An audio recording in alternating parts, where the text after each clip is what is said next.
नमस्कार, हाम्रो आयुर्वेदको अर्को भिडियोमा स्वागत छ। आज हामी एउटा यस्तो मसला र हरियो पात बारे कुरा गर्दैछौँ जुन हाम्रो भान्साको गन्ध मात्र होइन, स्वास्थ्यका लागि पनि निकै महत्त्वपूर्ण छ। आज हामीले कुरा गर्ने विषय हो धनिया। धनियालाई हामीले साधारण रूपमा भान्सामा प्रयोग गरिरहेका हुन्छौँ, तर यसको औषधीय महत्त्व पनि उत्तिकै रहेको छ। आउनुहोस्, धनियाको परिचयदेखि यसको औषधीय गुण, प्रयोग र प्रयोग गर्दा अपनाउनु पर्ने सावधानी बारे विस्तृत रूपमा जानकारी लियौं। भिडियो अन्तिमसम्म हेर्नुहोला। धनियाको वैज्ञानिक नाम कोरिएन्ड्रम सैटिवम हो। यो एपिएसी परिवारमा पर्दछ। हामी धनियालाई भान्सामा विभिन्न रूपमा प्रयोग गर्छौं। यसको बिउ सुकाएर मसलाको रूपमा तरकारीहरूमा प्रयोग गरिन्छ भने हरियो पातलाई चटनी, अचार वा विभिन्न खानेकुराहरूमा प्रयोग गरिन्छ, साथै खानेकुराहरूमा सजावटका लागि समेत प्रयोग गरिन्छ। धनिया केवल स्वाद र सुगन्धका लागि मात्र नभएर यसमा धेरै औषधीय शक्ति रहेको छ, जसको बारेमा हामीले भिडियोमा कुराकानी गर्नेछौँ।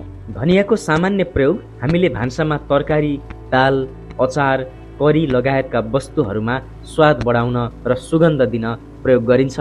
त्यस्तै धनियाको पातलाई पिसेर चटनीको रूपमा पनि प्रयोग गरिन्छ। त्यस्तै विभिन्न खालका सलादहरूमा यसको पात काटेर राखेर स्वाद बढाउने काम गरिन्छ।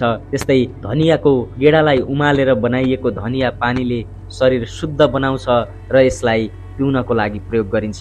त्यस्तै कतिपय ठाउँमा यसलाई घर पवित्र बनाउन धूपको रूपमा समेत प्रयोग गरिन्छ। धनिया मसला मात्र नभएर धेरै औषधीय गुणहरूले भरिपूर्ण रहेको छ। धनियामा पाइने औषधीय गुणहरूको बारेमा कुरा गरौँ। धनियामा प्रशस्त मात्रामा एन्टिअक्सिडेन्ट पाइन्छ, जसले शरीरमा रहेका हानिकारक तत्त्वहरू नष्ट गर्न सहयोग पुर्याउँछ। त्यस्तै भिटामिन सी, ए र के पाइन्छ, जसले रोग प्रतिरोधात्मक क्षमता बलियो बनाउन मद्दत गर्छ। धनियामा आइरन र क्याल्सियम पनि पाइने भएकाले यसले रक्त सञ्चार र हड्डी मजबुत पार्ने काम गर्छ। त्यस्तै एन्टिब्याक्टेरियल र एन्टिफङ्गल गुण भएकाले यसले विभिन्न खालका संक्रमण रोक्ने र चिलाउने लगायतका समस्याहरूमा यो उपयोगी हुन्छ। सँगै यसमा डाइजेस्टिभ इन्जाइम हुने भएकाले पाचन प्रणाली सक्रिय बनाउन मद्दत पुर्याउँछ। धनियाका मुख्य फाइदाहरूमा यसले शरीरमा रहेको विषाक्त तत्त्वहरू निकास गर्छ, त्यस्तै पाचनमा सुधार ल्याउँछ, छालाको चमक बढाउने काम गर्छ, रक्तचाप नियन्त्रणमा सहयोग गर्छ, साथै रगत सफा राख्न समेत मद्दत पुर्याउँछ। धनियालाई आयुर्वेदले शरीरलाई भित्रबाट सफा गर्ने अमृत भनेर समेत व्याख्या गरेको छ। अब भिडियोमा अगाडि कुरा गरौँ विभिन्न समस्याहरूमा धनियाको औषधीय प्रयोग कसरी गर्ने त। पाचन समस्या र ग्यास्ट्रिकमा धनियाको प्रयोग गर्न सकिन्छ। 1 चम्चा धनियाको गेडा रातभर पानीमा भिजाएर बिहान खाली पेटमा त्यो पानी पिउनाले ग्यास्ट्रिक समस्या समाधानमा फाइदा पुर्याउँछ। त्यस्तै ग्यास, अपच र पेट दुखाइमा समेत यो अत्यन्त लाभदायक हुन्छ। धनिया रक्तचाप नियन्त्रणमा समेत प्रयोग गर्न सकिन्छ। धनियाको बिउको पानी नियमित रूपमा सेवन गर्दा ब्लड प्रेसर सन्तुलनमा रहन्छ र हाइपरटेन्सन भएका व्यक्तिहरूका लागि समेत यो उपयोगी हुन्छ। त्यस्तै छाला समस्यामा धनियाको प्रयोग गर्न सकिन्छ। धनियाको हरियो रस अनुहारमा लगाउँदा यसले एलर्जी र दागहरू हटाउन मद्दत गर्छ। त्यस्तै धनियाको रस र बेसार मिसाएर फेस प्याक बनाएर समेत लगाउन सकिन्छ। धनियाले पिसाबमा रहेको विकार हटाउन र किडनीको सफाइमा समेत ठूलो योगदान पुर्याउँछ। धनिया पानीले पिसाब प्रणालीलाई सक्रिय राख्दछ भने पिसाब पोल्ने वा गनाउने समस्यामा पनि धनियाको पानी निकै उपयोगी हुन्छ। त्यस्तै धनियालाई तनाव र अनिद्रामा पनि प्रयोग गर्न सकिन्छ। धनियाको सुगन्धले मानसिक तनाव हटाउँछ भने सुत्ने बेलामा धनियाको चटनी वा हल्का धनिया पानी सेवन गर्दा निद्रामा सुधार आउँछ।